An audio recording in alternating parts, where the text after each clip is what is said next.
गोंदिया जिल्ह्यातील 4 विधानसभा क्षेत्राच्या मतमोजणीला सुरुवात झाली असून सुरुवातीला पोस्टल मतमोजणीला सुरुवात झाली आहे। गोंदिया जिल्ह्यातील गोंदिया विधानसभा क्षेत्रातून भारतीय जनता पक्षाचे विनोद अग्रवाल आणि काँग्रेस पक्षाचे गोपाल अग्रवाल अशी लढत पाहायला मिळत आहे। तर तिरोडा विधानसभा क्षेत्रात भारतीय जनता पक्षाचे विजय रहांगडले आणि राष्ट्रवादी शरद पवार गटाचे रविकांत बोपचे अशी लढत पाहायला मिळत आहे। आमगाव विधानसभा क्षेत्रात भारतीय जनता पक्षाचे संजय पुराम आणि काँग्रेस पक्षाचे राजकुमार पुराम अशी लढत पाहायला मिळत आहे। तर अर्जुनी मोरगाव विधानसभा क्षेत्रात राष्ट्रवादी अजित पवार गटाचे राजकुमार बडोले तर काँग्रेस पक्षाचे दिलीप बनसोड निवडणुकीत उभे होते। तर दुपारी 12 वाजेनंतर निकाल कोणाच्या बाजूने येतो हे स्पष्ट होईल। आपल्याकडे मी चंद्रभान खंडाईत निवडणूक निर्णय अधिकारी 65 गोंदिया विधानसभा मतदारसंघ।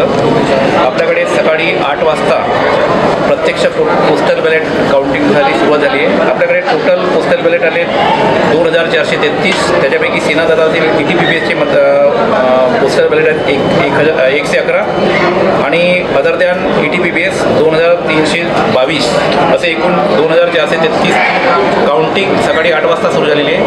आणि आत्ताच 8:30 एकूण 1 ते 14 टेबलवरती EVM काउंटिंग सुरू झालेली आहे।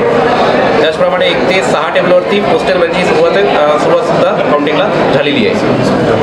आणि एकूण आपल्याकडे 361 मतदान केंद्राचे एकूण 14 टेबलवरती 26 फेऱ्यामध्ये आपली पूर्ण मतमोजणी होणार आहे। आणि त्याच्यानंतर मग मॅन्डेटरी 5 EVM रँडमली सिलेक्ट करून त्या ठिकाणी 5 व्हीव्हीपॅटची पण ते व्हीव्हीपॅट स्लिप आहे त्याची काउंटिंग होणार आहे।